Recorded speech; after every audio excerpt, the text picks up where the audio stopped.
जय संविधान. 22 तारखेला जो होणार आता हा राम मंदिराचा उद्घाटन किंवा उद्घाटन त्याबद्दल तुमची प्रतिक्रिया आहे, काय सांगा? 22 तारखेला ज्या पद्धतीने राम मंदिराचा सोहळा होतोय उद्घाटनाचा, त्याच्याविषयी जर भारतीय समाजाकडे बघितलं तर विविध स्तरामध्ये विविध प्रकारच्या प्रतिक्रिया, म्हणजे अगदी ज्यांना पराकोटीचं उजवं म्हणता येईल किंवा धार्मिक म्हणता येईल असे चारही शंकराचार्य सुद्धा याच्या विरोधात गेलेले दिसतात. त्याच वेळेस मुस्लिम समाजाकडनं सुद्धा याचं स्वागत होताना दिसतं. ज्यांना ज्यांना संविधानिक मूल्यांची जाणीव आहे त्या सगळ्या लोकांना हा धार्मिक उदात्तीकरणाचा एक प्रयोग वाटतो आणि त्याच्यामधून माणसाच्या संविधानिक हक्कांचं किंवा मूल्यांचं कुठेतरी गळचेपी होईल अशा पद्धतीने वाटतं.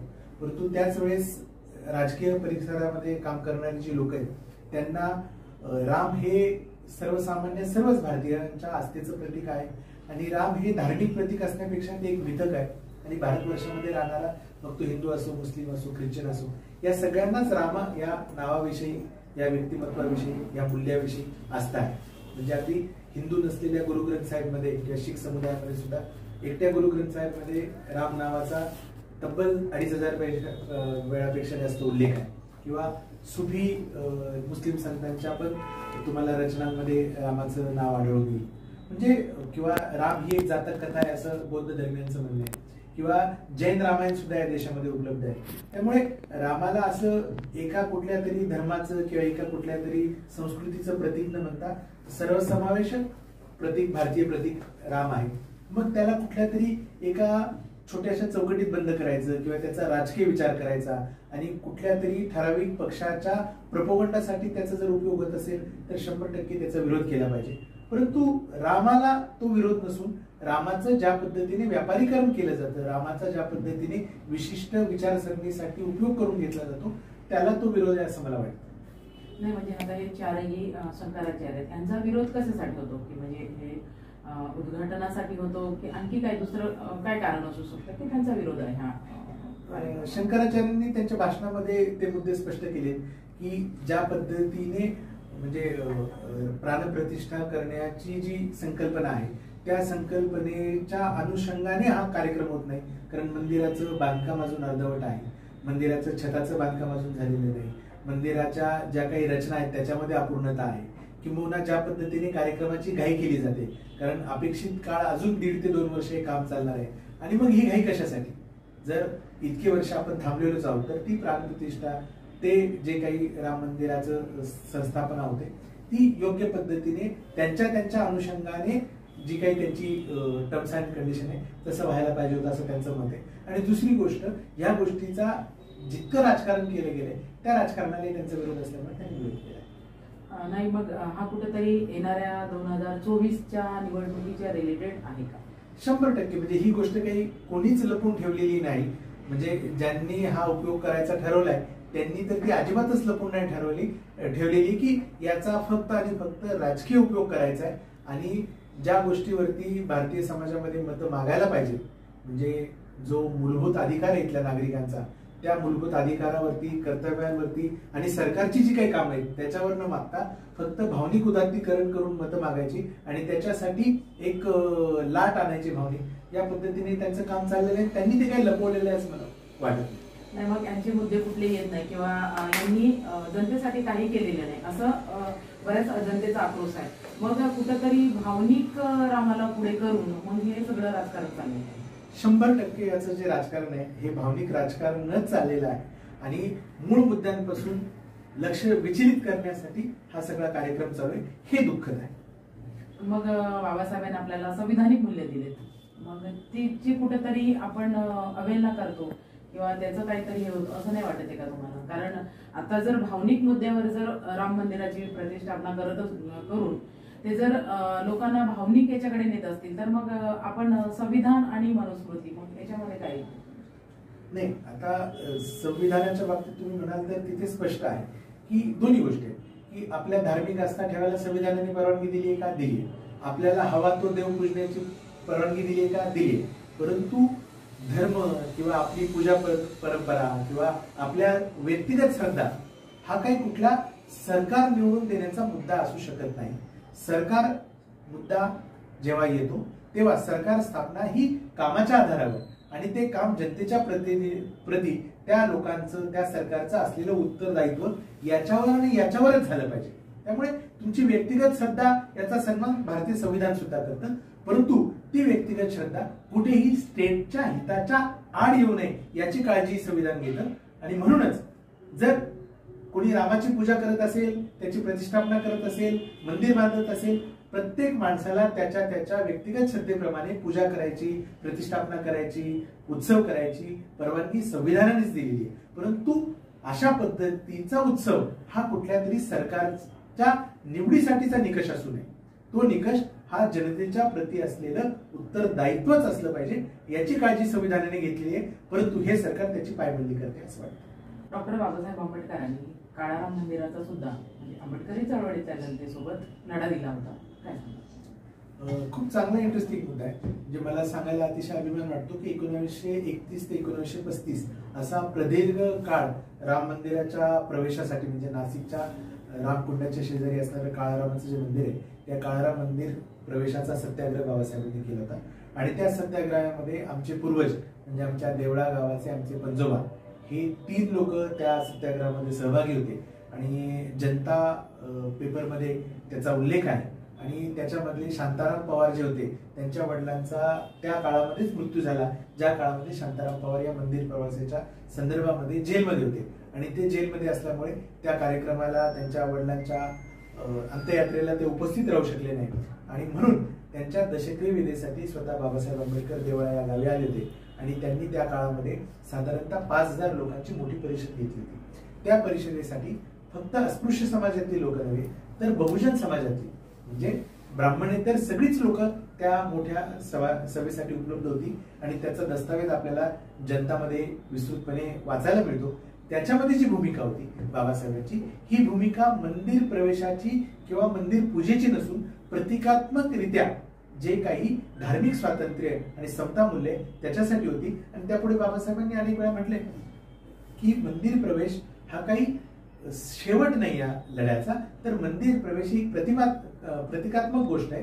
परंतु शेवटी अस्पृश्य समाजाला असेल किंवा बहुजन समाजाला जे काही मिळायचं असेल ते काही फक्त मंदिर प्रवेशातून मिळणार नाही. मंदिर प्रवेश ही सुरुवात आहे, परंतु संविधानिक मूल्यांसाठी जो काही लढा आहे त्या लढाईची सांगता ही संविधानिक अधिकारातूनच होईल. आणि संविधानिक अधिकार मिळणं हेच त्या चळवळीचं शेवटचं उद्दिष्ट होतं. म्हणून बाबासाहेबांनी मंदिर प्रवेशाची चळवळ केली ही गोष्ट खरी आहे. त्याला प्रदीर्घ असा 5 वर्षाचा लढा आहे ही गोष्ट खरी आहे. परंतु तो लढा हा प्रतिकात्मक होता ही गोष्ट आपण लक्षात घेतली पाहिजे. पण हिंदू धर्मात असून जर बाबासाहेबाला मंदिर प्रवेशासाठी त्यावेळेस लढा करावा लागला, मग त्या भूमिकेनंतर बाबासाहेबांनी धर्मांतराचा विचार केला का? बाबासाहेब याच्याविषयी फार चांगलं विस्तृत विवेचन करतात की बाबासाहेब म्हणतात की राम मंदिरामध्ये आम्हाला प्रवेश नाही, कारण काही तथाकथित लोकांनी राम ही त्या मनुस्मृतीनुसार असेल, वैदिक कल्पनेनुसार असेल, त्याला चातुर्ण्यामध्ये बद्ध केलं आणि त्याला इतर समाजापासून, बहुजनांपासून दूर लोटलं. परंतु ह्याच लोकांना जेव्हा मिथकाची गरज होती तेव्हा त्यांनी रामायण लिहिण्यासाठी वाल्मिकीला पाचारण केलं. तो स्वतः एक अस्पृश्य होता. त्यांना जेव्हा धर्मग्रंथाची गरज पडली तेव्हा त्यांना गीतेची गरज पडली, तेव्हा त्यांनी महाभारत लिहिण्यासाठी व्यासाला पाचारण केलं आणि तो सुद्धा एक अस्पृश्य होता. आणि ह्या देशाला जेव्हा नवीन आधुनिक पद्धतीच्या ग्रंथाची गरज पडली ते म्हणजे संविधान, आणि ते लिहायला सुद्धा त्या देशाला परत एकदा बाबासाहेबांचीच आठवण आली. म्हणजे एका बाजूला अस्पृश्य वाल्मिकीने लिहिलेलं रामायण स्वीकारायचं आणि दुसऱ्या बाजूला अस्पृश्यांना मात्र मंदिरात प्रवेश द्यायचा नाही, अशा पद्धतीची दुटप्पी भूमिका ही मूलतत्ववादी प्रत्येक धर्मातले नेहमी घेत असतात. आणि आता सुद्धा जी लोक ह्या राम नावाचा उदो करून मंदिर प्रवेशाचा मोठा उत्सव करतायत तीही लोक अशाच पद्धतीची दुटप्पी जी काही भूमिका आहे ती परत घेताना दिसतात. हे परत एकदा 100 वर्षानंतर म्हणजे आता राम मंदिराच्या म्हणजे काळाराम मंदिराच्या सत्याग्रहाला अजून एक 5 वर्षांनी 100 वर्ष पूर्ण होतील. आणि 100 वर्ष झाली तरी साधारणतः भारतीय समाज व्यवस्था आणि त्याच्या अनुषंगाने असलेली धर्मव्यवस्था फार काही बदलली नाही हे खेदजनक आहे. नाही, आता उद्घाटनाला द्रौपदी मुर्मूला बोलवलं नाही, मग कुठेतरी परत असं होतं का की जातीवादी परत डोक्यावर काढतं म्हणून, किंवा अजूनही जातीभेद आहे म्हणजे यांना फक्त नावापुरतच, म्हणजे आज द्रौपदी मुर्मूला खरं बोलवायला पाहिजे होतं पण नाही बोलवलं, मग आपण काय म्हणू? म्हणजे द्रौपदी मुर्मूंना यांना बोलवलं नाही. आता ते बोलणारे लोक बोलतील की टेक्निकली त्यांना तिथं बोलवलं गेलं नाही, काही प्रोटोकॉल म्हणून सांगतील. परंतु यापूर्वीचे आपले माननीय राष्ट्रपती कोविंदजी होते आणि कोविंदजी जगन्नाथाच्या मंदिरात गेल्यानंतर अस्पृश्य म्हणून त्यांना तिथे प्रवेश सुद्धा नाकारण्यात आला.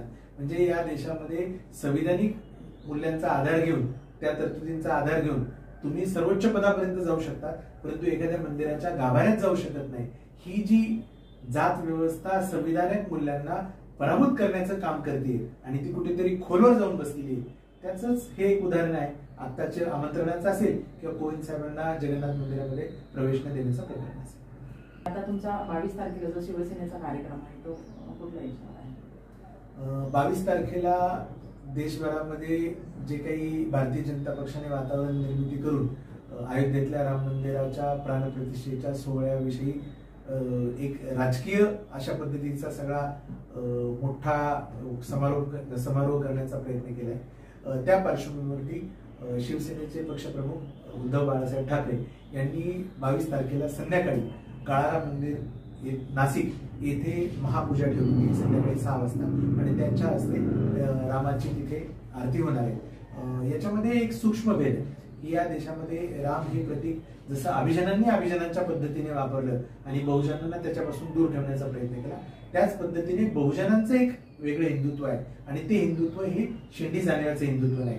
त्यांचा राम हा शेंडी जाणव्यातला हिंदू नाही, तर तो सर्वसमावेशक असा आहे. शेवटी अयोध्येतला राम हा राजा राम आहे, परंतु नाशिकचा राम हा वनवासातला राम आहे, ज्याचे सवंगडी जांबवंत आहे, ज्याचे सवंगडी हनुमान आहे, ज्याचा साथीदार हा सुग्रीव आहे, ज्याचा साथीदार हा जटायू आहे. शेवटी जटायू हनुमान ही सगळी मूल निवासी आहे आणि ह्या सगळ्या लोकांच्या सोबत असणारा राम हा उत्तरेतल्या त्या राजा रामापेक्षा जास्त हवा असा आहे आणि तो जास्त बहुजनवादी आहे आणि तो जास्त आपला आहे. आणि म्हणूनच जो काही फरक भारतीय जनता पक्षाच्या हिंदुत्वामध्ये आणि शिवसेनेच्या हिंदुत्वामध्ये आहे, तोच फरक नाशिकच्या रामात आणि अयोध्येच्या रामामध्ये असं मला वाटतं. आणि म्हणून आपल्या सगळ्या लोकांना हवा असा जर राम कुठला असेल तर तो नाशिकचा काळाराम आहे, जो सगळ्या इथल्या समाजाला बरोबर घेऊन त्यांना बरोबरीचं स्थान देऊन त्यांना मदत करणारा आणि त्यांची मदत घेणारा असा आहे. आणि म्हणून या शिवसेनेचा जो कार्यक्रम आहे यांना मोठ्या प्रमाणामध्ये सगळ्यांनी उपस्थित राहावं आणि शिवसेनेचं हिंदुत्व हेच कदाचित या सगळ्या मूलतत्ववादी उजव्या अशा हिंदुत्वाला उत्तर ठरू शकतं, वैदिक हिंदुत्वाला किंवा भिक्षुकी हिंदुत्वाला उत्तर ठरू शकतं. आणि ह्या पद्धतीच्या हिंदुत्वाची महाराष्ट्राला नव्हे तर देशाला गरज आहे. आणि म्हणून ह्या पद्धतीने जर कोणी भूमिका घेत असेल तर त्यांना सगळ्यांनीच पाठिंबा दिला पाहिजे. नाही, बाबरी मस्जिद पाडताना म्हणजे अख्ख्या महाराष्ट्रातले म्हणा किंवा देशभरातले म्हणा जास्तीत जास्त बहुजन वर्ग कारसेवक म्हणून तिथं घेऊन गेले होते. मग आता कारसेवकांच्या म्हणजे जे कारसेवक गेलेत तिथं शहीद झालेत, मग त्यांच्या घरच्यांना तरी आता एकदा म्हणजे बोलवलं का त्यांनी अयोध्येमध्ये? आता ताबा ठोकणं ही ज्या लोकांची परंपरा आहे आणि त्यांचा इतिहास आहे, म्हणजे कारसेवक ही मुख्यतः त्या कार्यक्रमात असणारी शिवसेनेची होती आणि शिवसेनेने त्याची न्यायालयीन जबाबदारी सुद्धा घेतली होती, कायदेशीर भूमिका सुद्धा घेतली होती आणि त्या पद्धतीची बाळासाहेब ठाकरेंची जी वचन आहेत ती सगळीकडे सगळ्यांना ज्ञात आहेत. परंतु त्या शिवसेनेत तत्कालीन शिवसेनेत असलेल्या कारसेवकांना सोडून द्या, परंतु आज हयात असलेले अशोक सिंगल असतील किंवा प्रवीण तोगडे असतील किंवा लालकृष्ण अडवाणी असतील, जी त्यांच्याच पक्षाचे आहेत, त्यांच्यापेक्षा वरिष्ठ आहेत, त्यांनाच कोणी बोलवायला तयार नाही, तर या लोकांचा कुठे नंबर लागेल? त्याच्यामुळे ह्या कार्यक्रमाला राजकीय स्वरूप द्यायचं आणि त्याचं एकट्याने श्रेय ओरबडायचं हे तर आता सगळीकडे सर्वश्रुत झालेलं आहे. आणि मला असं वाटतं ह्या अप्पलपोटेपणाचा, ह्या स्वार्थाचा त्रास जितका त्यांच्या विरोधात असणाऱ्या पक्षांना किंवा धर्मातल्या लोकांना होतो, त्याच्यापेक्षा जास्त लोक तोंड दाबून मुख्यांचा मारा त्यांच्या सोबत असणाऱ्या लोकांना होतो. आणि त्याच एक उदाहरण आहे. नाही, कोर्टात जेव्हा केस चालू होती राम मंदिरात तर म्हणजे प्रत्येक पेशीला की बाबा कोण होते इथं सहभाग कोणी, त्यावेळेस तर कोणी बोलले नाही.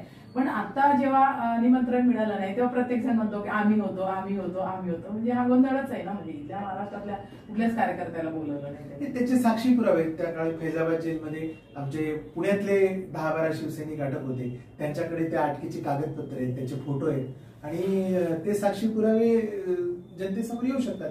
जी लोक कोण कुठे होता हे शोधून काढणं त्या दिवशी हे काही फार अवघड नाही. की कोण दुपारीच पळून गेला होता, कोण संध्याकाळपर्यंत तिथे होता, कोण जेलमध्ये गेला, कोणाची जेल एंट्री झाली, कोण 2 आठवडे जेलमध्ये होता, कोण 1 आठवडे जेलमध्ये होता, त्याच्या सगळ्यांचे कागदपत्र आहेत आणि त्या काळामधली पेपर कटिंग्स आहेत, त्या काळामधली मीडियामधली कव्हरेजेस आहेत, त्याच्या काळामध्ये स्पष्ट आहेत. पण हे गोष्ट मात्र नक्की आहे की जी माणसं आज उदो करतायत, जी लोक आज सगळ्या कार्यक्रमाचं श्रेय घेत आहेत, तो माणूस मात्र 100% तिथे नव्हता. नाही, मग आता मला शेवटचाच मुद्दा आहे की आता तरी आपल्या जनतेला कळेल का की ही जी सरकार आहे ती फक्त आणि फक्त मतासाठीच आपला फक्त उपयोग करून घेते. माझं असं मत आहे की फक्त मंदिर किंवा फक्त जनता किंवा फक्त आजचा प्रश्न असा आपण विचार करायला नाही पाहिजे. हे आपल्या समोर इथं पुस्तकं दिसत आहेत, ही सगळं मुघल साम्राज्य आहे, म्हणजे बाबरापासून ते अकबरापासून ते औरंगजेबापर्यंत. तर ही गोष्ट सर्वश्रुत आहे की बाबर हा मध्ययुगीन राजा होता, मध्ययुगीन संस्कृतीचा तो प्रतीक होता, तो भटका होता, त्याला अशी काही स्थिर संस्कृती नव्हती, ते क्रूर होते, पाशवी होते, टोळी पद्धतीचे राजे होते आणि ते आक्रमक होते. ही त्यांनी गोष्ट लपवली नाही, त्यांच्या आत्मचरित्रात पण या सगळ्या गोष्टी आहेत. आणि अशा मध्यपूर्वेतून आलेल्या रानटी पद्धतीच्या आदिम समाजातून आलेल्या लोकांनी आक्रमण करणे आणि तशा पद्धतीने तोडातोडी करणे, फोडाफोडी करणे आणि तशा पद्धतीने वास्तू उभारणे हे कदाचित त्यांच्या संस्कृतीला साजेस होतं. परंतु आज आपण 21व्या शतकात आहोत, आज आपण आधुनिक झालेलो आहोत, आपलं सगळं राहण खान संस्कृती मूल्य व्यवस्था ही बदलली आणि कदाचित 600 वर्षापूर्वी कोणी रानटी वागला, चुकीचा वागला म्हणून तशाच पद्धतीने त्याला उत्तर देणं हे कदाचित आपण परत त्या माणसाला त्या पद्धतीने उत्तर देण्याच्या नादामध्ये आपण स्वतःला आणि आपल्या सगळ्या समाज बांधवांना परत एकदा त्या मध्ययुगीन पाशवी संस्कृतीकडे तर घेऊन जात नाही ना, याचं आत्मपरीक्षण प्रत्येक भारतीयाने करायला पाहिजे असं मला वाटतं.